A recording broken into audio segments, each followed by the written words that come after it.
నమస్కారం అక్షరం హెచ్టీవీకి స్వాగతం. నేను మీ పద్మాంజలి.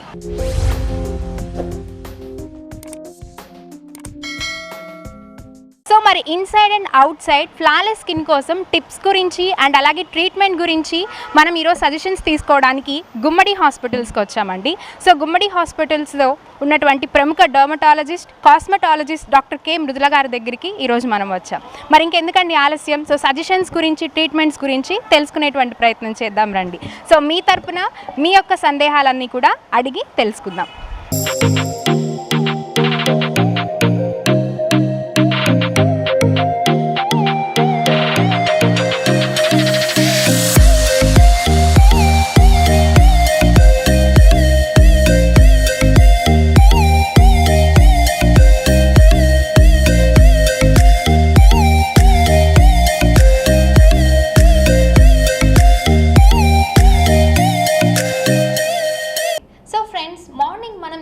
అద్దంలో మన ఫేస్ చూసుకొని మనం ఎలా ఉంటే అదే అందం అని అనుకుంటాం. అని పైకి అనుకున్నా సరే లోపల ఎక్కడో ఇన్సైడ్న ఒక సైకలాజికల్ ఇంపాక్ట్ ఉంటుంది. మన ఫేస్ పైన ఈ పింపుల్ లేకపోతే ఎంత బాగుండేది, అదే బ్లాక్ హెడ్స్ లేకపోతే ఇంకా చాలా ఫెయిర్గా ఉంటుంది కదా, ఫ్లాలెస్ స్కిన్ అనేది ఉంటుంది కదా, సో మన స్కిన్ కాంప్లెక్షన్ ఇంకా బాగుండేదే అని పలు రకాల సందేహాలు అనేది వస్తూ ఉంటాయి. మరి ఆ సందేహాలన్నిటికీ మీ తరపున ఉన్నటువంటి క్వశ్చన్స్ అన్నీ కూడా ఈరోజు నేను అడగడానికి మన గుమ్మడి హాస్పిటల్స్కి వచ్చేసాం. సో ఈరోజు మన ముందు ఉన్నారు ప్రముఖ dermatologist and cosmetologist, ex consultant of Kaya Chennai, so miss Mridula గారు ఈరోజు మన ముందు ఉన్నారు. నమస్కారం అండి. నమస్తే అండి. ఎలా ఉన్నారు మ్యామ్? ఫైన్ అండి. How are you? Yeah, I'm good. So generally ఆ రోజుల్లో ఏంటంటే ఓల్డెన్ డేస్లో డర్మటాలజీ అంటే ఏంటో కూడా మనకి అంత అవేర్నెస్ లేదు. బట్ అప్పటితో ఇప్పటికి కంపేర్ చేసుకున్నట్లయితే everyone aware of dermatology, what is cosmetology. So చిన్న పింపుల్ వచ్చినా సరే వెంటనే హాస్పిటల్కి వచ్చి కేర్ తీసుకుంటున్నారు. సో దాని గురించి అండ్ అసలు డర్మటాలజీ అంటే ఏంటి, సో కొంతవరకు మనకి తెలుసు అండ్ మాకు కూడా తెలుసు. సో మీ మాటల్లో ప్రొఫెషనల్గా డర్మటాలజీ అంటే ఏంటి, సో వాటిలో ఉన్నటువంటి ట్రీట్మెంట్స్ ఏంటి, మీ హాస్పిటల్లో ఎలాంటి ట్రీట్మెంట్స్ అనేది మాకు ప్రొవైడ్ చేస్తారు? Okay, fine. మీరు చెప్పిందంటే వెరీ ట్రూ. ఒకప్పుడు అంటే మన ఫ్యూచర్ జనరేషన్స్, మన పాస్ట్ జనరేషన్స్లో ఈ డర్మటాలజీ పెద్ద అవగాహన లేదు. బట్ రైట్ నో ఈవెన్ మన విలేజెస్ దగ్గర నుంచి, సిటీస్ దగ్గర నుంచి ఎవ్రీవన్ అందరూ కూడా దాని గురించి చాలా అవేర్గా ఉన్నారు. అండ్ ఈవెన్ మన చిన్న స్పాట్ వచ్చినా కూడా they are coming to the hospitals. First మన ఇంట్రొడక్షన్ ఇస్తే డర్మటాలజీ అంటే ఫస్ట్ మనకు తెలియని విషయం ఏంటంటే స్కిన్ అనేది బాడీ మొత్తంలో లార్జెస్ట్ ఆర్గాన్, అతి పెద్ద భాగం మన శరీరం మొత్తంలో. స్కిన్ కలిసి మనకి ఏముంటుందంటే స్కిన్, హెయిర్, నెయిల్స్, చర్మము, గోరు, తర్వాత వచ్చరికి జుట్టు, ఇవన్నీ కలగలిపి కేరే డర్మటాలజీ.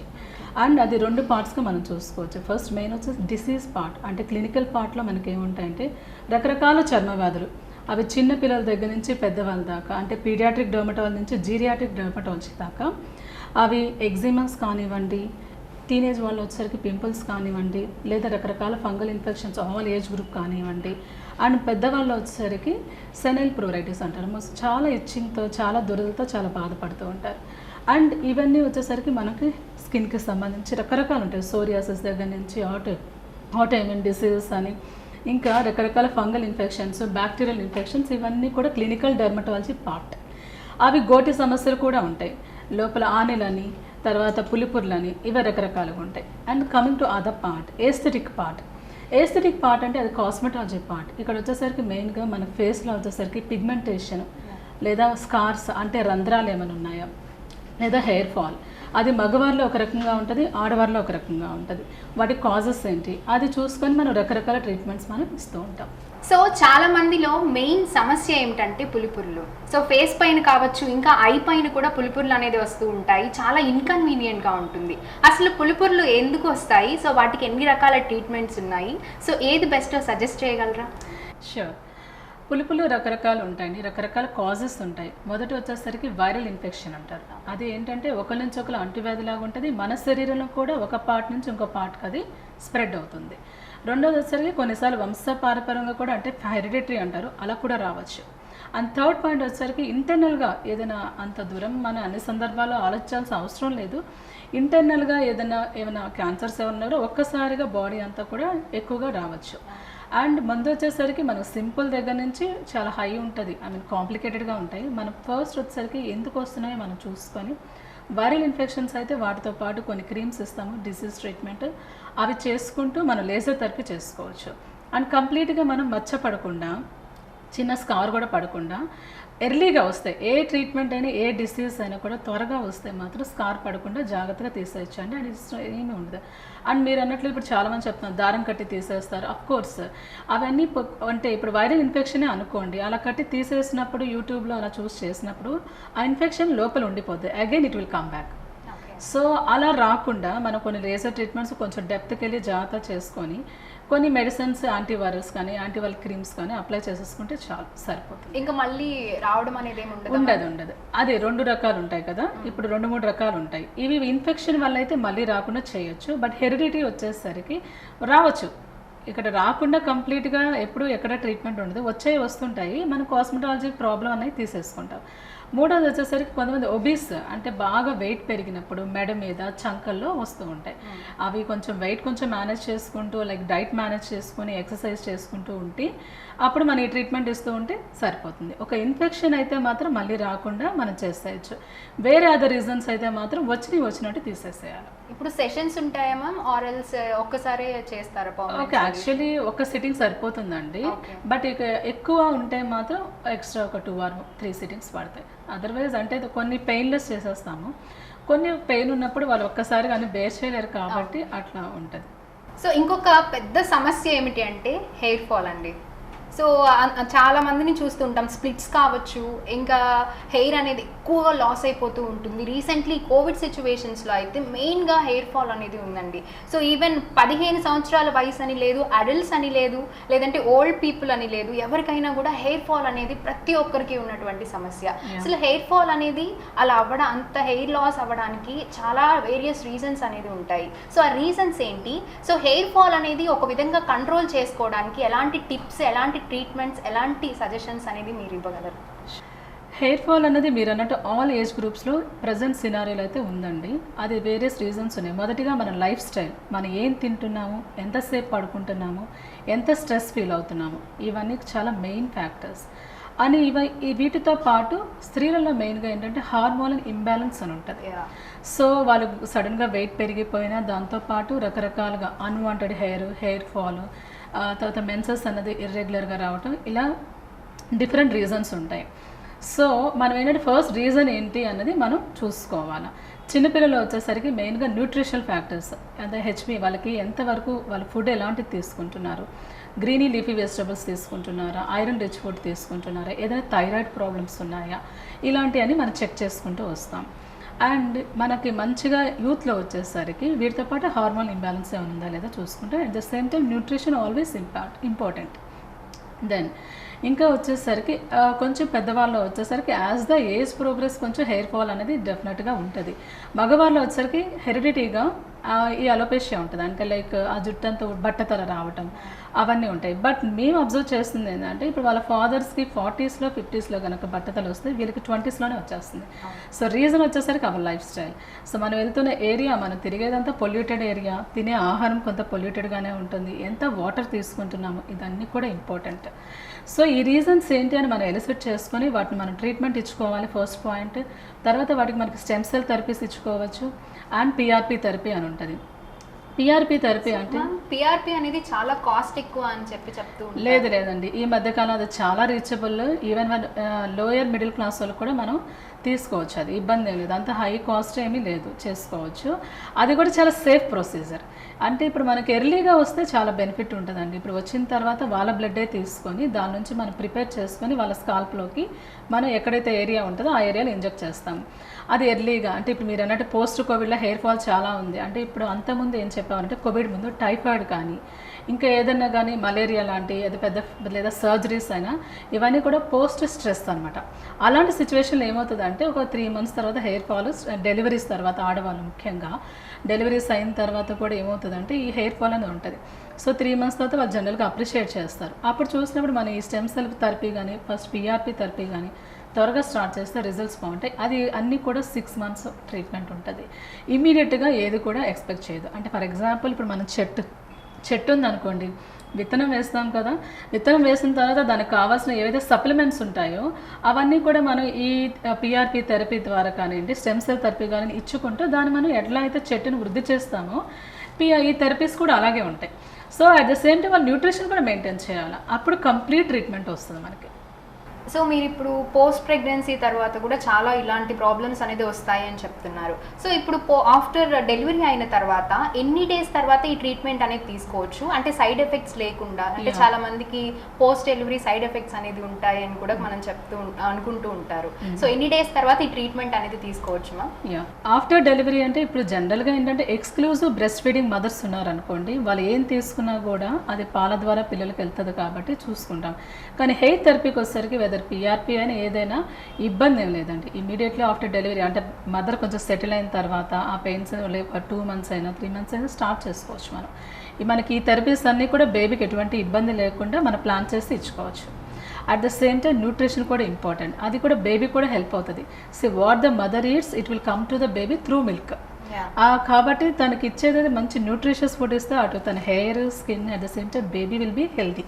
సో ఇట్లా అవుట్ సైడ్ వచ్చేసి మీరు థెరపీస్ అనేది సజెస్ట్ చేస్తున్నారు మ్యామ్, బట్ ఇన్సైడ్ నుంచి సో హెల్దీ పర్పస్ కావచ్చు ఆర్ ఎల్స్ ఇప్పుడు న్యూట్రిషన్ వైడ్, సో హెయిర్ ఫాల్కి కానీ స్కిన్కి కానీ ఎలాంటి ఫుడ్ అనేది తీసుకోవాలి, సో ఎలాంటి న్యూట్రిషన్ డైట్ అనేది బెస్ట్ మ్యామ్?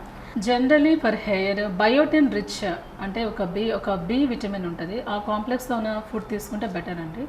అది అన్నిట్లో లైక్ గ్రీనీ లీఫీ ముదురు ఆకుకూరలను, తర్వాత వచ్చేసరికి ఈ మాంసాహారంలో వచ్చేసరికి పాలు, గుడ్డు, ఫిష్ వీటిలో కామన్గా ఉంటాయి.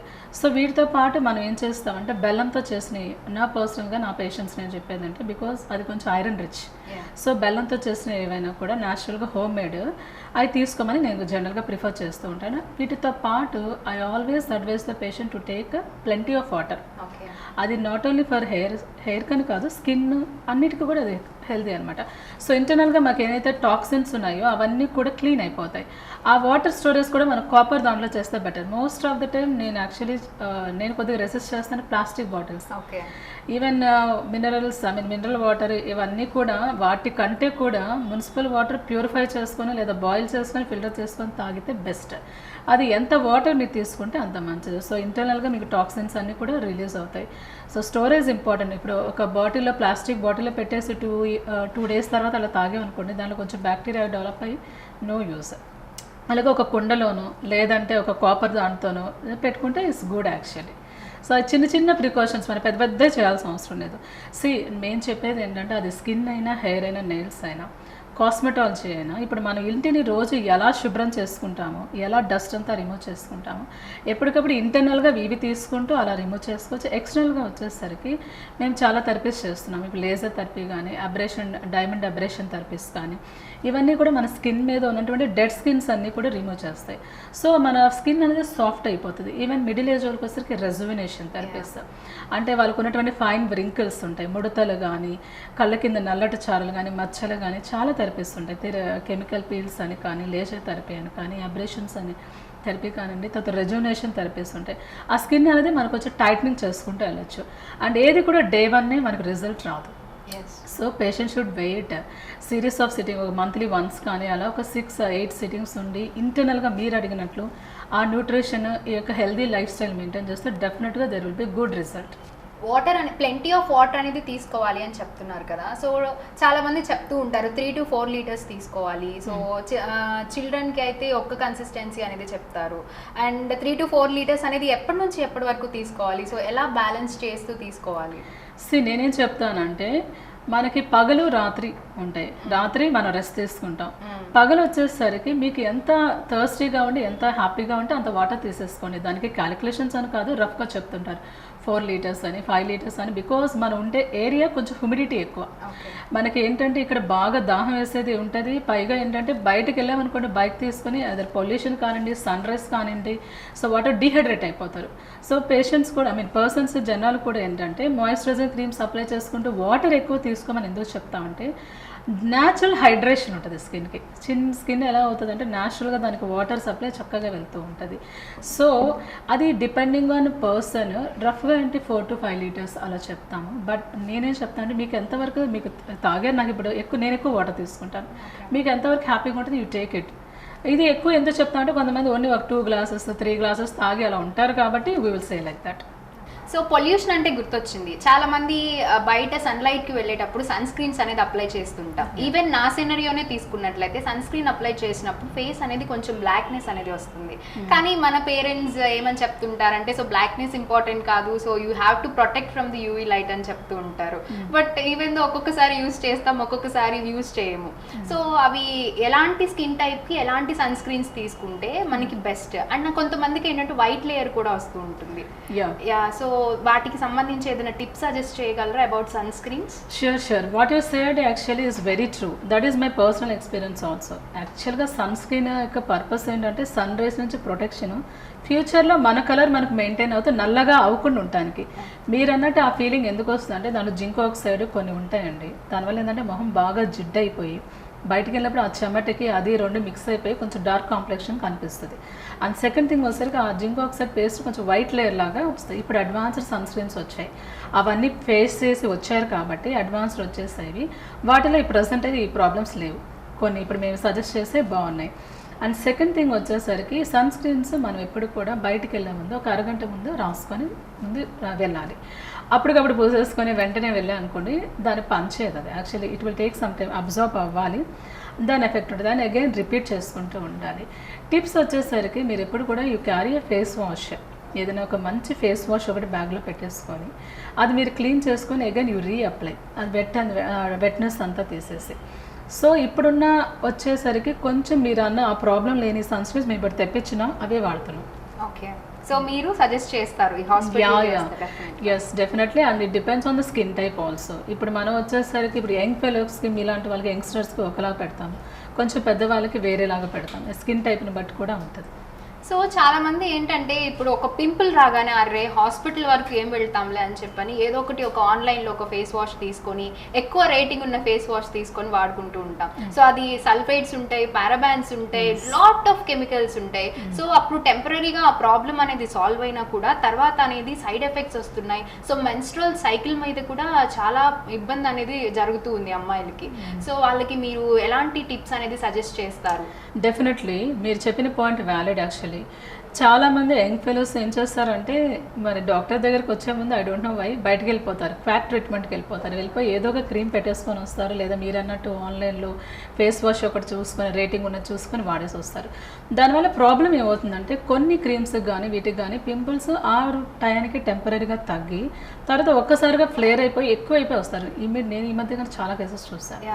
సో దానివల్ల ఏమవుతుంది ఇంకా చాలా సైడ్ ఎఫెక్ట్స్ వస్తాయి. రెడ్నెస్ వచ్చేస్తుంది, ర్యాష్ వచ్చేస్తుంది, వాటితో పాటు పింపుల్స్ ఎక్కువైపోతున్నాయి, చర్మం కూడా పలచబడిపోతుంది. So definitely it's very important. వీటిని స్టీరాయిడ్స్ అంటారు. కొంతమందికి అవగాహన లేక అవి వాడటం వల్ల వచ్చేస్తూ ఉంటుంది.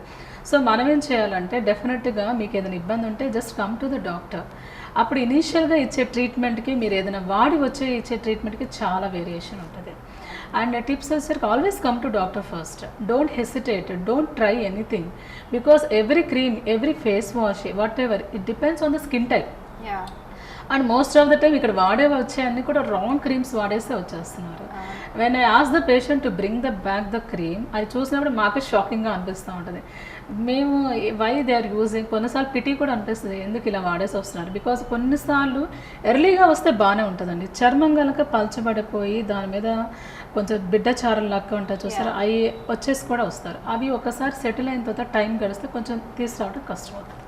సో పోస్ట్ డెలివరీ తర్వాత కావచ్చు ఆర్ ఎల్స్ ఆర్మ్స్ పైన కావచ్చు చాలా మందికి ఎలాస్టిసిటీ కోల్పోయి స్ట్రెచ్ మార్క్స్ అనేది వస్తుంటాయి. సో చాలా మంది షై ఫీల్ అవుతారు ఈవెన్ స్లీవ్లెస్ వేసుకోవడానికి. సో ఆ స్ట్రెచ్ మార్క్స్కి ఒక పర్మనెంట్ సొల్యూషన్ మీరు ఏమి ఇస్తారు? స్ట్రెచ్ మార్క్స్ ముందు మనం 2 విధాలుగా చూసుకుందాం. మొదటిగా రాకుండా ఏం చేయాలి, వచ్చిన తర్వాత ఏం చేయాలి. మొదటిగా 2 కారణాలు. ఒకటి విపరీతంగా వెయిట్ పెరగటం వల్ల, అంటే ఒబేసిటీ వల్ల స్ట్రెచ్ మార్క్స్ వస్తాయి. రెండో విషయం వచ్చేసరికి డెలివరీ తర్వాత, అంటే న్యాచురల్గా పొట్ట అనేది మనకి ఎక్స్పాండ్ అవుతుంది కాబట్టి ఆబ్వియస్లీ ఎలాస్టిక్ ఫైబర్స్ బ్రేక్ అయిపోయి స్ట్రెచ్ మార్క్స్ అనేవి ఫామ్ అవుతాయి. వాళ్ళకి ఏంటంటే డెలివరీ టైం అప్పుడే మేము కొంచెం సపోర్టివ్ ట్రీట్మెంట్ ఇస్తాము, బిడ్డకి ఎటువంటి హామ్ లేకుండా మంచిగా ట్రీట్మెంట్ ఇచ్చుకుంటూ ఉంటే సరిపోతుంది. ఈ ఒబేసిటీ అనేది డిపెండ్స్ పేషెంట్, లేదా ఎవరైతే మన దగ్గర క్లయింట్స్ వస్తారో వాళ్ళే దానికి కొంచెం డైట్ ద్వారా కానీ ఎక్సర్సైజ్ ద్వారా కానీ వాళ్ళు కంట్రోల్ చేసుకోవాలి. వచ్చిన తర్వాత ఏం చేయాలి? వచ్చిన తర్వాత ఇమీడియట్ ట్రీట్మెంట్ రిజల్ట్ ఎప్పుడూ బాగుంటుందండి. మనకి కొంతమంది ఒక 2 years తర్వాత లేదా 5 years తర్వాత వచ్చి మాకు ఇది అవ్వాలి అంటారు. Of course therapies are they new therapies, but result అంత ప్రామిసింగ్గా ఏమి ఉండదు. ఇప్పుడు మనకి ఏంటంటే లైక్ ఏదైనా మాయ జరిగినట్టు ఏదైనా థెరపీ ఇవ్వగానే కంప్లీట్గా ఫేడ్ అవుట్ అవ్వటం అనేది ఉండదు. So we can be up to ఇప్పుడు 100% ఉందనుకోండి, దాని ఒక 40% అలా మనం లేదా ఒక 30% డిక్రీస్ మాత్రం చేస్తాం. అది ఎక్కడైనా కూడా ఇదే రూల్. ఎన్ని సిట్టింగ్స్ ఉంటాయి మ్యామ్? ఇది జనరల్గా ఎక్కువ సిట్టింగ్సే పడతాయండి. మంత్లీ వన్స్ కానీ 3 weeksకి ఒకసారి కానీ. It will take at least 8 to 10, అంటే డిపెండింగ్ ఆన్ ఎన్ని ఉన్నాయి స్ట్రెచ్ మార్క్స్ అనేది ఉంటుంది. బట్ నేను మళ్ళీ మీకు ఇన్సిస్ట్ చేస్తున్నాను, 100% ఎక్స్పెక్ట్ చేయకూడదు. మరి ఆల్ ఓవర్ ఇండియా కాదు, ఈవెన్ మీరు యూఎస్కి వెళ్ళినా కూడా they will say the same. So మెయిన్గా ఫేస్ పైన పిగ్మెంటేషన్ అనేది కూడా చాలా పెద్ద సమస్య అండి ఈ రోజుల్లో. కొంతమంది ఏంటంటే సో మనం ఏజ్ ఎక్కువ ఉన్నాం కదా, సో ఏం ట్రీట్మెంట్ తీసుకుంటాంలే అనుకుంటారు. కొంతమంది ఆ కాస్ట్ అనేది వద్దులే, ఇంకా దేనికైనా యూజ్ చేయొచ్చేమో కదా అని చెప్పేసి అనుకుంటాము. బట్ పిగ్మెంటేషన్కి అనేది చాలా ఇంపార్టెంట్. ఫేస్లో పిగ్మెంటేషన్ ఉంటే డెఫినెట్లీ గ్లో అనేది మనకి కనిపించదు. సో పిగ్మెంటేషన్కి మీరు ఎలాంటి ట్రీట్మెంట్స్ అనేది సజెస్ట్ చేస్తారు, ఆర్ ఎల్స్ ట్రీట్మెంట్ లేకుండానే క్రీమ్స్ ద్వారానే పిగ్మెంటేషన్ అనేది కంప్లీట్గా తీసేయొచ్చా? డెఫినెట్లీ పిగ్మెంటేషన్ అనేది రకరకాల కారణాలు ఉంటాయండి. మొదటిగా మొటిమలు వచ్చి గిల్లిన తర్వాత మచ్చ ఫామ్ అవ్వచ్చు, లేదా ఎండకి వెళ్ళిన తర్వాత నలుపు మచ్చలు ఫామ్ అవ్వచ్చు. కొంతమంది కొన్ని రకాల డైస్ వేస్తారు, దానివల్ల నల్ల మచ్చలు రావచ్చు. కొన్ని రకాలు ఉంటాయి, మెలాస్మా అంటారు. అలా రకరకాల కారణాలు ఉంటాయి. ముందు మనం ఏ కారణం ఎందువల్ల వస్తుంది అనేది ఫస్ట్ చూసుకోవాలి. దాని ప్రకారం మనం ట్రీట్మెంట్ ఇచ్చుకుంటూ పోతాము. సో వచ్చేసరికి మన అట్మాస్ఫియర్, ఎస్పెషల్లీ ఒంగోలులో మనకి చుట్టుపక్కల ఏరియాస్ కానీ, ఇది హిల్లీ ఏరియాస్, హ్యూమిడ్ క్లైమేట్ ఉంటుంది, పొల్యూషన్ అఫ్ కోర్స్ ఎక్కడైనా ఉందనుకోండి. అలాంటి సెటప్లో మనం ఏం చేయాలంటే, that's why I told hydration important, sun protection important, sun screens important అవుతుంది, స్కార్ఫ్ కట్టుకోవాలి. ఇది మనకి క్లయింట్ వైపు నుంచి చేసే పనులు. అండ్ వాళ్ళు ఎంత వాటర్ తీసుకుంటున్నారు, ఎన్ని ఫ్రూట్స్ తింటున్నారు, అది ఇంపార్టెంట్. ఇంకొక పిగ్మెంటేషన్ ఉంటుంది, బాగా బరువు వచ్చేసారనుకోండి, దానివల్ల కూడా ఏంటంటే బాగా నల్లగా అయిపోయి ఆ చర్మం కూడా మొద్దుబారిపోయి అలా ఫామ్ అవుతారు. వాళ్ళు ఏం చేయాలంటే వాళ్ళ వైపు నుంచి ఈ న్యూట్రిషన్ ఒకటి మెయింటైన్ చేసుకుంటే, ఎక్సర్సైజ్ చేసుకుంటూ ఈ ట్రీట్మెంట్స్ తీసుకుంటే చాలా బ్యూటిఫుల్ థెరపీస్ ఉన్నాయండి. పోస్ట్ డెలివరీ తర్వాత కూడా పిగ్మెంటేషన్ అనేది వస్తుంది. సో ఈ పిగ్మెంటేషన్ మనం స్టార్టింగ్ బేసిక్ క్రీమ్స్ దగ్గర నుంచి, లేదా మెడికల్ ట్రీట్మెంట్ నుంచి, లేజర్ దగ్గర నుంచి, పీల్స్ అని కానీ, లేదా అబ్రేషన్స్ అని కానీ, lot of beautiful treatments are there. అంటే అవి జనరల్గా 6 to 8 సిట్టింగ్స్ అందరికీ కామన్గా పడుతుంది అనమాట. అవి చేస్తూ రెగ్యులర్గా మెయింటెనెన్స్ అంటారు. అది ఎలా ఉంటుందంటే, మనం ఏదైనా థెరపీ తీసుకున్న తర్వాత బయటకు వెళ్ళిన తర్వాత ఆ సన్ ప్రొటెక్షన్ మీరు ఎంత తీసుకుంటున్నారు అనేది చాలా ఇంపార్టెంట్. ఎలాంటి ఫుడ్ తీసుకుంటున్నారు, వాటర్ ఎంత తాగుతున్నారు, మెయిన్గా సన్ ప్రొటెక్షన్ అనేది చాలా చాలా ఇంపార్టెంట్. మా క్లయింట్స్ కానీ నేనేం చెప్తానంటే, అది 1 lakh ప్రొసీజర్ అవ్వనండి, 1000 ప్రొసీజర్ అవ్వనండి, 10 lakhs ప్రొసీజర్ అవ్వనండి, whatever the cost, sun protection maintenance is very much important. And consistency important. రెగ్యులర్గా వచ్చి చేసుకుంటా ఉన్నాను. ఇప్పుడు ఒక సిట్టింగ్ తీసుకొని మళ్ళీ ఒక 4-5 months తర్వాత ఇంకొక సిట్టింగ్ తీసుకుంటే పెద్ద యూజే ఉండకపోవచ్చు. ఎవ్రీ 3 weeks అట్లా తీసుకుంటూ ఉంటే there will be good use. So ప్రతి ఒక్కరికి కూడా పింపుల్స్ అనేది వస్తూ ఉంటాయి. అలాగే పింపుల్స్తో పాటుగా పింపుల్స్ పోయిన తర్వాత హోల్స్ అనేది పడుతూ ఉంటాయి. సో టీనేజర్స్ కావచ్చు, అడల్ట్స్కి కావచ్చు, ఎవరికైనా కావచ్చు ఈ సమస్య అనేది ఉంటుంది. బట్ ఆ యొక్క సమస్యకి మీరు ఎలాంటి ట్రీట్మెంట్స్ అనేది ప్రొవైడ్ చేస్తారు, అండ్ టీనేజర్స్ అనేది ఈ యొక్క ట్రీట్మెంట్ అనేది తీసుకోవడానికి అడ్వైజబుల్లా? డెఫినెట్లీ అండి. ఫస్ట్ నేను ఏం చెప్తాను అంటే, పింపుల్స్ ఏదైనా వస్తే జనరల్గా అందరికి ఉండే హ్యాబిట్ ఏంటంటే తెలియకుండా పిక్ చేస్తూ ఉంటాం. అండ్ మనం ఏదైనా స్నానం చేసిన తర్వాత కానీ ఒక క్లాత్ పెట్టి గట్టిగా రబ్ చేస్తూ ఉంటారు. సో నేను చెప్పేది ఏంటి అంటే, అవి పిక్ చేయటం కానీ రబ్ చేయటం కానీ హార్డ్గా చేయొద్దు. సో అప్పుడు ఏమవుతుందంటే, మనకి అట్లీస్ట్ అరందరం పడకుండా కొంత జాగ్రత్తలు తీసుకోవచ్చు, పడకుండా ఉంటుంది. సెకండ్ థింగ్ వచ్చి కొంతమందికి రావటమే పెద్ద పెద్దవి వస్తాయి, నోడలో సిస్టిక్ యాక్ని అంటారు. అలా వచ్చినప్పుడు పాపం పేషెంట్ వైపు ఏముండదు, కానీ రావటమే అలా వస్తే వాళ్ళకి చాలా డీప్ స్కార్స్ పడుతూ ఉంటాయి, చాలా డీప్ పిక్ స్కార్స్ పడుతూ ఉంటాయి. వాటికి డెఫినెట్గా థెరపీస్ అయితే ఉన్నాయండి. లేజర్ థెరపీ కానివ్వండి, లేదా మనకి కొన్ని ట్రీట్మెంట్స్ ఉన్నాయి. ఆ హోల్స్ అన్నీ కూడా మనం చాలా మటుకు క్లియర్ చేసుకుంటూ రావచ్చు. బట్ అవి కూడా పర్టికులర్ సిట్టింగ్స్ ద్వారా వస్తూ ఉంటాయి. సో వచ్చి నేను చెప్పేది ఏంటంటే, వాట్ ఎవర్ ట్రీట్మెంట్ ఇప్పుడు కంప్లీట్గా ఆ స్కార్స్ రాకముందు ఫేస్ సూపర్గా ఉంటుంది అలా కాదు. ఆ స్కార్ ఇంత పెద్ద ఉందనుకోండి, దాని సైజ్ రెడ్యూస్ అవుతుంది. కంప్లీట్గా మిరాక్యులస్గా పోయిద్దని మాత్రం ఎక్స్పెక్ట్ చేయొద్దు. మన ఎక్స్పెక్టేషన్స్ కూడా కరెక్ట్గా ఉండాలి. మీరు అడిగినట్టు టీనేజర్స్ ఈ థెరపీ తీసుకోవచ్చు, డెఫినెట్గా తీసుకోవచ్చు అండి. ఇది సైడ్ ఎఫెక్ట్స్ ఏముండదు. ఈ should be in good hands. చేసేటప్పుడు కరెక్ట్గా చేసుకుంటూ వెళ్తే ఏమి ఉండదు, ప్రాబ్లం ఉండదు. సేఫ్గా వాళ్ళు తీసుకోవచ్చు. ఏమైనప్పటికీ పీల్స్ అయినప్పటికీ, వాట్ ఎవర్ లేజర్ థెరపీస్ అయినప్పటికీ తీసుకోవచ్చు. సో లేజర్ ట్రీట్మెంట్స్ కావచ్చు, సో హెయిర్ ఫాల్కి సంబంధించినటువంటి so PRP right ma'am, Yeah, so ఆ యొక్క ట్రీట్మెంట్స్ ఏవైనా కావచ్చు, ఏ ఏజ్ నుంచి తీసుకోవడానికి మీరు అడ్వైస్ చేస్తారు? జనరల్గా ఏజ్తో పాటు రీజన్ కూడా చూసుకుంటామండి. సపోజ్ ఇప్పుడు కొంచెం హెయిర్ లాస్ ఇనీషియల్ స్టేజెస్లో ఉన్నానుకోండి, పిఆర్పి డెఫినెట్గా వర్క్స్ నైస్లీ. ఓకే. అలా కాకుండా ఇప్పుడు సపోజ్ వచ్చారు కంప్లీట్ బట్టతలతో వచ్చారు, అలా వచ్చారు అనుకోండి, అసలు నో యూస్. మన పిఆర్పి ఇచ్చినా వాళ్ళకి హెయిర్ ట్రాన్స్ప్లాంటేషన్కి వెళ్తాం తప్పితే ఇంకా యూస్ ఉంటుంది. దట్స్ వై ఎర్లీగా రామని చెప్పేది కారణం అదే. సో మనం ఏజ్తో పాటు ఆల్ ఏజెస్ ఆర్ అందరికీ ఇవ్వచ్చు, బట్ కొంచెం 40+, 50+ కొద్దిగా రిజల్ట్ తక్కువగా ఉంటుంది. ఓకే. మనకి యంగ్ ఏజ్లో కొంచెం బాగుంటుంది అనమాట. సో చాలా మందికి లిప్స్ పిగ్మెంటేషన్ అనేది ఉంటుంది, as well as dark circles కూడా వస్తూ ఉంటాయి. సో వాటికి అలా రావడానికి, డార్క్ సర్కిల్స్ రావడానికి రీజన్స్ ఏంటి, అండ్ ట్రీట్మెంట్స్ అనేది మీరు ఏ విధంగా ప్రొవైడ్ చేస్తారు? వాటిని మనం ఏమంటామంటే పెరి ఆర్బిటల్ పిగ్మెంటేషన్ అంటాము, at the same time peri oral pigmentation, okay. ఈ మూత చుట్టూ ఉండే వాటిని. సో డార్క్ సర్కిల్స్ వచ్చేసరికి మెయిన్గా వాళ్ళు ఎంతసేపు పడుకుంటున్నారు, ఎంత స్ట్రెస్ ఫీల్ అవుతున్నారు, ఆ ముందు ఏమైనా సర్జరీస్ జరిగాయా. ఇప్పుడు సపోజ్ ఒక మదర్ ఉందనుకోండి, జస్ట్ డెలివరీ అయ్యండి, తనకి అఫ్ కోర్స్ సర్జరీ స్ట్రెస్, ఆ తర్వాత పిల్లలతో నిద్ర ఉండకపోవచ్చు, ఇలా రకరకాల రీజన్స్ ఉంటాయి. అన్నిటికీ ఎటు వచ్చి అడిగే ఫస్ట్ క్వశ్చన్ ఏంటంటే, ఒకవేళ పడుకున్న సౌండ్ స్లీప్ ఉండాలి, సాధ్యమైనంత వరకు మెడిటేషన్, మైండ్ కూడా కొంచెం ఫ్రీ ఉండాలి, ఎక్కువ వాటర్ తీసుకోవాలి. కొంతమందికి సంకన వేస్తుంటాయి, వాళ్ళకి ఉండటమే కొంచెం ఇది కొంచెం డెప్త్గా ఉండి కొద్దిగా అలా అనిపిస్తూ ఉంటుంది. దీనికి డెఫినెట్గా థెరపీస్ అయితే ఉన్నాయండి. పొద్దుస్తమాన నేను న్యూట్రిషన్, డైట్ లేదా వాటెవర్, ఈ వాటర్, స్లీప్ ఎందుకు చెప్తున్నా అంటే హ్యాండ్ బై హ్యాండ్ వెళ్ళాలి. మన ట్రీట్మెంట్స్ డెఫినెట్గా మంచి ట్రీట్మెంట్స్ ఉన్నాయి, అవి చేస్తే ఇవి చేస్తున్నా అంటే మెయింటెనెన్స్ థెరపీ బాగుంటుంది. ఇప్పుడు మనకి ప్రజెంట్ లైఫ్ స్టైల్లో నైట్ 1 దాకా 2 దాకా పడుకోవటం, మార్నింగ్ 8కి 9కి లెగవటం, that is the main reason. That too laptops ఎక్కువ work. Exactly. So how long you are watching our mobiles, especially lights అన్ని ఆఫ్ చేసేసుకొని మొబైల్స్ చూస్తూ ఉంటారు, ల్యాప్టాప్స్ పెట్టుకొని. సాఫ్ట్వేర్ ఇంజనీర్స్ ఎస్పెషల్లీ కోవిడ్లో వర్క్ ఫ్రమ్ హోమ్ కదా, they use to work a lot అనమాట. So అదొకటి జరుగుతూ ఉంటుంది. ఇవన్నీ ఫ్యాక్టర్స్ యాడ్ చేస్తూ ఉంటాయి. ఇవన్నీ కూడా మనకు సాధ్యమైనంత వరకు కంట్రోల్ చేసుకుంటూ థెరపీస్ తీసుకుంటే రిజల్ట్ ఉంటుందండి. అండ్ ఇంక మూతి చుట్టూ పిగ్మెంటేషన్ అంటే దీనికి న్యూట్రిషనల్ ఫ్యాక్టర్స్ ఉంటాయి, కొన్ని రకాల టూత్ పేస్ట్లు ఉంటాయి, కొంతమంది కొన్ని రకాల క్రీమ్స్ తెలియక వాడొస్తారు, వాటి వల్ల కూడా పిగ్మెంటేషన్ వస్తుంది. అవన్నీ కూడా మనం అవాయిడ్ చేసుకుంటూ మన థెరపీస్ ఇచ్చుకుంటూ మంచి న్యూట్రిషన్ ఇచ్చుకుంటే డెఫినెట్గా రిజల్ట్ అనేది ఉంటుంది. ఓకే. సో ఇప్పుడు పింపుల్ వచ్చినప్పుడు అప్పుడు ఒక మంచి వార్త అనేది ట్రెండ్ అయింది, బాగా వైరల్ అయింది, టూత్ పేస్ట్ పెడితే పింపుల్ పోతుంది అని చెప్పని. సో అది ఎంతవరకు కరెక్ట్? నేను పెట్టాను, ఆ పింపుల్ పక్కన ఇంకొక 4 పింపుల్స్ వచ్చాయి, అంతకు మించి ఏం జరగలేదు. Actually coming to that, it's a miss interpretation లేదా మిస్ కాన్సెప్షన్ అని నేను అంటాను. అది కరెక్ట్ కాదు.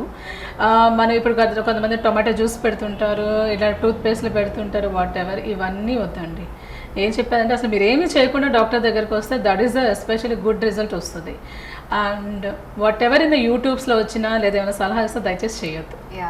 సో ఇప్పటి వరకు వ్యూవర్స్ మీరు తెలుసుకునేది ఏంటంటే, పేస్ట్ అనేది పింపుల్ పైన పెడితే పింపుల్ పోవడం పక్కన పెడితే పేస్ట్ మాత్రమే అయిపోతుంది, పింపుల్ అనేది పోదు.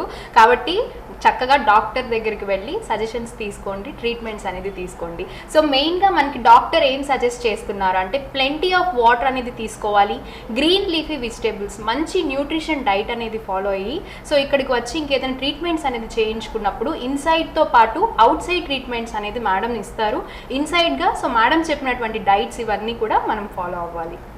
సో ఇప్పుడు కోవిడ్ సో ఇప్పుడు కోవిడ్ సిచ్యువేషన్ నడుస్తుంది కాబట్టి, సో మనం మాస్క్ లేకుండా బయటకు వెళ్ళలేము, అలాగే శానిటైజర్స్ అనేది యూజ్ చేస్తూ ఉన్నాము. సో దానివల్ల ఎలాంటి స్కిన్ కేర్ ప్రాబ్లమ్స్ అనేది వస్తూ ఉన్నాయి. So can you please suggest us about that problems? Current trending problem ఇదేనండి. డెఫినెట్గా మనకి రెగ్యులర్గా మాస్క్ వేసుకోవడం వల్ల, రెగ్యులర్గా హ్యాండ్ శానిటైజ్ చేసుకోవడం వల్ల చాలా ప్రాబ్లమ్స్ ఫేస్ చేస్తున్నారు. That's very true.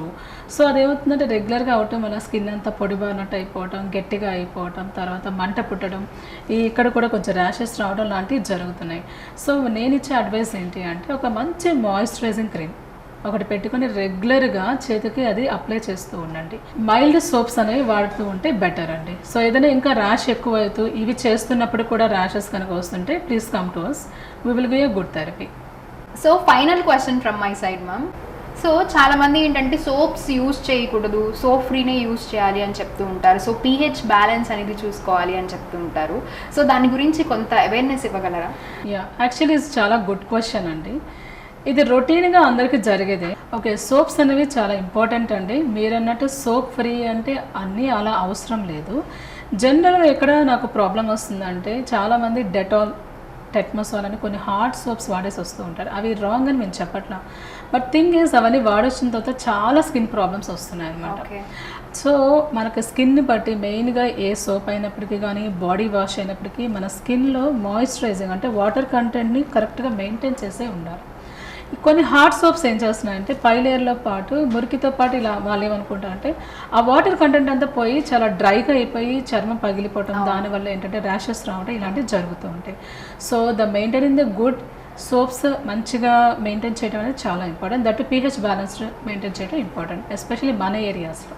సో ఫైనల్గా యూత్కి కావచ్చు, టీనేజర్స్కి కావచ్చు, అడల్ట్స్కి కావచ్చు, స్కిన్ కేర్ రొటీన్ అనేది మీరు ఏం సజెస్ట్ చేస్తారు? ఫైనల్గా ఏం కన్క్లూడ్ చేస్తారు? అంటే మన లైఫ్ని బ్యాలెన్స్ చేసుకునేటువంటి విధంగా ఒక హెల్దీ డైట్ కావచ్చు, న్యూట్రిషన్ డైట్ కావచ్చు, out side and inside, so ఎలాంటి టిప్స్ అనేది ఫాలో అవ్వాలి అనేది కన్క్లూడ్ చేయండి మాకు. చిన్న పిల్లల దగ్గర నుంచి పెద్దవాళ్ళ వరకు ఏంటంటే ఒక గుడ్ మాయిశ్చరైజింగ్ క్రీమ్ అనేది ఎక్స్టర్నల్గా మనం అప్లై చేసుకుంటూ ఉండాలండి. సెకండ్ థింగ్ వచ్చేసరికి ఎక్కువ కూడా హైడ్రేషన్ అనేది ఇంపార్టెంట్. రైట్ నో ఇప్పుడు చాలా జంక్ ఫుడ్, ఈ జంక్ ఫుడ్ కొంచెం అవాయిడ్ చేసేసి ఎక్కువగా ఫ్రూట్స్ లైక్ ఈ గ్రీనీ లీఫీ వెజిటబుల్స్, నట్స్ ఇలాంటివి కొంచెం మంచిగా తీసుకుంటూ at the same time healthy life style, early to sleep, early to rise if possible అది చేసుకుంటూ మంచిగా తను ప్లేఫుల్గా ఉంటూ మంచిగా వాళ్ళకి కావాల్సిన ప్లేఫుల్ మైండ్ కూడా రిఫ్రెష్ చేసుకుంటూ అట్ ద సేమ్ టైం నేను ఇందాక చెప్పినట్టు మాయిశ్చరైజింగ్ క్రీమ్స్ అవన్నీ వాడుకుంటూ మంచి మనకి స్కిన్కి సెట్ అయ్యే సోప్స్ అవి వాడుకుంటూ ఉంటే సరిపోతుంది. టీనేజర్స్ వచ్చేసరికి ఎస్పెషల్లీ బయటకు తిరిగే వాళ్ళు ఎవరైనా పొల్యూషన్ నుంచి కానీ సన్ నుంచి కానీ కొంత ప్రొటెక్షన్ తీసుకుంటూ, సన్ రైజ్ నుంచి సన్ స్క్రీన్స్ ఉన్నాయి మంచివి, అంత ముందులాగా జిడ్డుగా ఉండి వైట్ కోట్ అయ్యి చాలా తక్కువ అయిపోయినాయి. సెకండ్ థింగ్ వచ్చేసరికి పొల్యూషన్ అయితే కొంచెం స్కార్ఫ్ అయి కట్టుకుంటూ జాగ్రత్తలు తీసుకుంటూ గాగుల్స్ అయి పెట్టుకుంటూ డస్ట్ లేకుండా మెయింటైన్ చేసుకుంటూ అంటే most of the time therapies ఎంత ఇంపార్టెంటో maintenance is very very important. Teenagers main ఏం చేయాలంటే రెగ్యులర్గా ఫేస్ వాష్ అనేది చేస్తూ ఉంటే దాంట్లో ఉన్న ఆయిల్ కానివ్వండి, ఆ డస్ట్ కానివ్వండి రెగ్యులర్గా క్లీన్ అవుతూ పింపుల్స్ వెంటనే వచ్చే ఛాన్సెస్ కూడా తక్కువ అయిపోతూ ఉంటుంది. సో ఆ మెయింటెనెన్స్ చాలా important. Thank you so very much ma'am. Actually చాలా పేషెన్స్గా, సో నేనేంటంటే మా ఫ్రెండ్ సర్కిల్లో ఉన్నటువంటి డౌట్స్, నా డౌట్స్ అన్నీ కూడా అడిగేశాను. సో మీరు చాలా పేషెన్స్గా మాకు అన్ని ఆన్సర్ ఇవ్వడం జరిగింది, మాకు అండ్ అక్షరం HTV ప్రేక్షకులందరికీ కూడా. సో గుమ్మడి హాస్పిటల్స్ అనేది చాలా ఫేమస్ ఇక్కడ. జనరల్లీ ఇప్పుడు పేషెంట్స్ అనేది వచ్చినప్పుడు ఒక మోర్ దెన్ ఏ పేషెంట్గా కాకుండా ఒక ఫ్యామిలీ మెంబర్ లాగా ట్రీట్ చేస్తూ ఉంటారు. సో మేము కూడా చాలా మంచి ఫేమ్ ఉందని కూడా విన్నాము. సో రామ్మోహన్ రావు సార్ కూడా చాలా మంచి ఫేమ్ ఉంది. అలాగే మేము అడగగానే సార్ ఇలాగా సార్ డర్మటాలజీ గురించి మాకు చిన్న ఇంటర్వ్యూ కావాలని అడగగానే సో మిమ్మల్ని సజెస్ట్ చేసి మీరు ఇక్కడికి వచ్చి సో పేషెంట్స్గా మాకు విలువైనటువంటి సమాధానాలన్నీ కూడా అందించారు. సో ట్రీట్మెంట్స్ గురించి thank you very much. So ఇదండి ఈరోజు. సో డర్మటాలజీలో, కాస్మెటాలజీలో ఎలాంటి ట్రీట్మెంట్స్ ఉంటాయి, ఇన్సైడ్ అండ్ అవుట్ సైడ్ ఏ విధంగా మనము హెల్త్ అనేది బ్యాలెన్స్ చేయాలి అనేది మన మృదులా మ్యామ్ ఎంతో మృదుత్వంగా మనకి వివరించారు. సో చాలా పేషెన్స్గా. సో మీరు కూడా ఈ వీడియో అన్ని చూసి మీకు చాలా యూస్ఫుల్ అయిందని అనుకుంటున్నాను. ఒకవేళ ఈ వీడియో అనేది మీకు యూస్ఫుల్ అనిపించినట్లయితే please like, share and subscribe to our channel Aksharam HTV. So this is yours Padmanjali Tanguturi signing off. Take care. Hello, I am Dr. Mrudula, dermatologist and cosmetologist. Please subscribe Aksharam HTV. Thank you.